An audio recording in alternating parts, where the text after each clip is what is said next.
آج کی ویڈیو میں ویورز ہم بات کریں گے کہ ضدی بچوں کو کیسے کنٹرول کیا جائے۔ والدین یہ اکثر سوال پوچھتے ہیں کہ ہمارا بچہ ضد کرتا ہے لیکن ہم اسے کنٹرول نہیں کر پاتے یا ہم بھی غصے میں آ جاتے ہیں، تو ایسا کیا کریں کہ اس ضد والی سچویشن کو، اس واقعے کو ہم بڑے طریقے سے جو ہے وہ ڈیل کریں۔ تو ضدی بچے کو ڈیل کرنے کے لیے 5 طریقے آپ کے ساتھ شیئر کروں گا۔ سب سے پہلے ہم نے یہ سمجھنا ہے کہ جب بچہ ضد کرتا ہے تو ایک ٹرائنگل بنتی ہے جس کے 3 حصے ہیں۔ پہلے حصے میں اس بچے کی ضد ہے، دوسرے حصے میں والدین کا رویہ ہے، اور تیسرے حصے میں ارد گرد کے ماحول کا رویہ ہے کہ ارد گرد میں جو لوگ موجود ہیں، گھر میں آپ تو آپ کے گھر میں کون کون ہے، وہ اس ضد والی سچویشن میں، اس ضد والی حالت میں کیسے بات چیت کر رہے ہیں، یا وہ بچے کی طرفداری کر رہے ہیں یا بچے کو نظر انداز کر رہے ہیں۔ یہ تینوں چیزیں ملا کے اس ضد کا رزلٹ بناتی ہیں۔ اب ہم نے سب سے پہلے یہ دیکھنا ہے کہ ہمارے کنٹرول میں، والدین کے کنٹرول میں بچے والی سائڈ بھی فی الوقت نہیں ہے اور ماحول والی بھی نہیں ہے۔ تو جو مین سائڈ جو والدین کے اختیار میں ہے وہ والدین کی اپنی سائڈ ہے۔ تو سب سے پہلا کام ضد والے بچے کو کنٹرول کرنے کے لیے جو کرنا ہے آپ نے، والدین نے ضد کے لیے ضد نہیں کرنی اور نہ غصہ کرنا ہے، بلکہ اپنے آپ کو نارمل رکھنا ہے، کیونکہ آپ نے اس ضد کے ماحول کو ختم کرنا ہے۔ بچے کو اس ضد والی دماغی حالت سے نکالنا ہے، اس لیے آپ کا نارمل رہنا بہت ضروری ہے۔ اگر آپ بھی ضد کریں گے، غصہ کریں گے یا وہاں پر جذباتی انداز میں بچے کے ساتھ ڈیل کریں گے تو ضد والی جو حالت ہے وہ آپ کے اختیار میں نہیں رہے گی۔ تو ضد والی حالت کو اپنے اختیار میں رکھنے کے لیے والدین نے سب سے پہلا کام کرنا ہے کہ والدین نے نارمل رہنا ہے، یعنی غصہ نہیں کرنا، ضد نہیں کرنی۔ اگر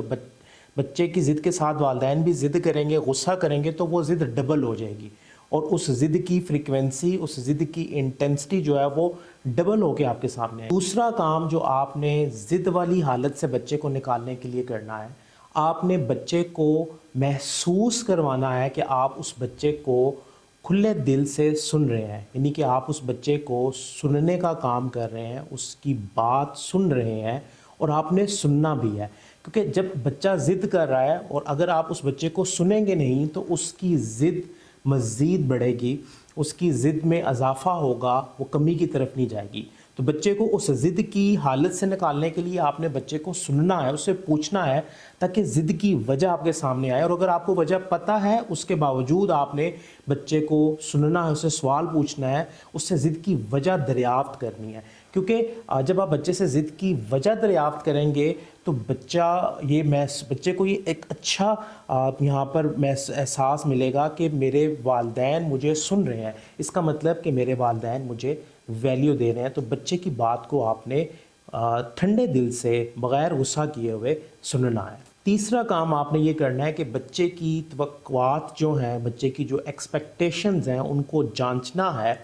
کیا جو بچہ آپ سے ایکسپیکٹ کر رہا ہے، یعنی توقع کر رہا ہے، وہ رول کے اگینسٹ تو نہیں جا رہی؟ کیونکہ جو رولز آپ نے گھر میں بنائے ہوئے ہیں، جو آپ نے لمیٹیشنز، جو حدیں آپ نے مقرر کی ہوئی ہیں، کیا بچے کی ایکسپیکٹیشن، بچے کی توقع اس سے بڑھ تو نہیں رہی؟ ایک ایسی چیز بچہ جس کو حاصل کرنے کی ضد کر رہا ہے جو رول کے بالکل مخالف ہے، اور آپ کا گھر، آپ کے گھر کے رول، آپ کے گھر کا کلچر اس کی اجازت نہیں دیتا، اگر بچہ اس کی ضد کر رہا ہے تو آپ نے یہ یہاں پر اسیس کرنا ہے، دیکھنا ہے کہ اس کی توقع کہاں پہ ہے۔ اگر تو وہ رول کے خلاف جا رہی ہے تو وہ ضد آپ بالکل بھی پوری نہیں کریں گے۔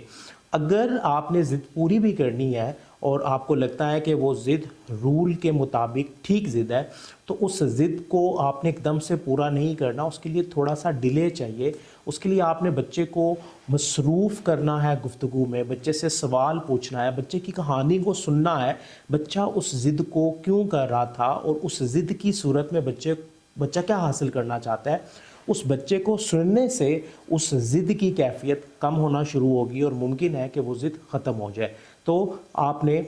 رول سے ہٹ کر نہیں جانا، آپ نے گھر میں رول بنا لینے ہیں۔ اگر آپ نے ابھی تک گھر میں کوئی رول، اصول، ضوابط نہیں بنائے تو آپ کو بنا لینے چاہیے، کیونکہ جو اصول اور ضوابط، آپ جو اصول آپ بنا لیتے ہیں، ان کا فائدہ یہ ہوتا ہے کہ جب بچہ کبھی ضد کرتا ہے تو آپ اس کی ضد کو، اس بچے کو ضد سے نکالنے کے لیے اس رول کا استعمال کر سکتے ہیں، اور جو بھی رول بنا لیے جائیں ان کے لیے آپ نے مستقل مزاجی دکھانی ہے۔ عموماً دیکھنے میں آیا ہے آپ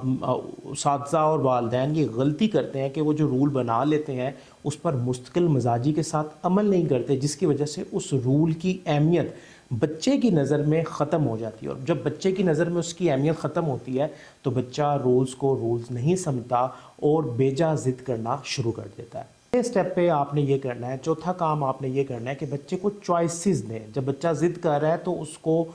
کوئی نہ کوئی اور راستہ بتائیں کہ یہ راستہ بھی ہے، یہ راستہ بھی ہے، تاکہ بچہ یہ سوچنے پہ مجبور ہو کہ میں اس راستے کو منتخب کروں یا اس کو کروں، یعنی کہ چوائسز اس کے پاس ہونی چاہیے۔ جب آپ بچے کو چوائسز دینا شروع کرتے ہیں تو بچے کی جو ضد کی حالت ہے وہ کم ہونا شروع ہوتی ہے، بچہ اس ضد کی حالت سے نکلنا شروع کرتا ہے، کیونکہ بچے کو یہ پتہ چل جاتا ہے کہ میرے والدین مجھے سمجھ رہے ہیں اور میری توقعات کو سمجھ رہے ہیں، اور میری توقعات کو سمجھنے کے بعد مجھے کوئی راستہ دے رہے ہیں۔ تو یہ چوتھا سٹیپ ہے، چوتھا کام ہے جو آپ نے کرنا ہے، بچے کو چوائسز دینی ہے، اور ان چوائسز کے بعد دیکھنا ہے کہ بچہ اب کس حالت میں ہے، اب کیا بچہ اپنی ضد پر قائم ہے یا بچے کی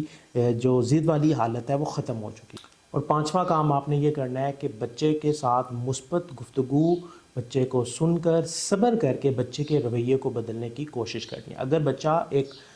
غلط رویے پر رکا ہوا ہے اور وہ اسی رویے کو دہرانے کی ضد کر رہا ہے تو آپ نے یہاں پر صبر سے مثبت گفتگو کے ساتھ بچے کے اس رویے کو تبدیل کرنے کے لیے کوشش شروع کر دینی ہے، اس پہ عمل شروع کر دینا ہے۔ اور یہ ایک دفعہ سے نہیں ہوتا، اس کو بار بار ریپیٹڈلی بار بار اس کو دہرایا جاتا ہے۔ جب تک آپ اس عمل کو دہرائیں گے نہیں، بچے کو اس سسٹم کی عادت نہیں ہوگی اور بچہ ضد کرتا رہے گا۔ لہٰذا آپ نے بچہ جب ضد کر رہا ہے تو غصہ نہیں کرنا، اور کیونکہ غصہ بھی بچے کی ضد کو بہت زیادہ ایکٹیو کر دیتا ہے۔ غصے کی وجہ سے بھی، والدین کے غصے کی وجہ سے بچہ اس ضد کی کیفیت سے نہیں نکلتا۔ یہ 5 کام کر کے آپ بچے کو ضد کی کیفیت سے نکال سکتے ہیں، اور ضد کی کیفیت سے نکالنے کے لیے اس ٹرائی اینگل میں، یعنی جو 3 حصے میں نے بتائے تھے، اس میں والدین کا کردار سب سے اہم ہے۔ اگر والدین اپنے آپ کو نارمل رکھتے ہیں اور یہ 5 کام کر لیتے ہیں تو یقیناً آپ بچے کو اس ضد کی کیفیت سے نکال سکتے ہیں۔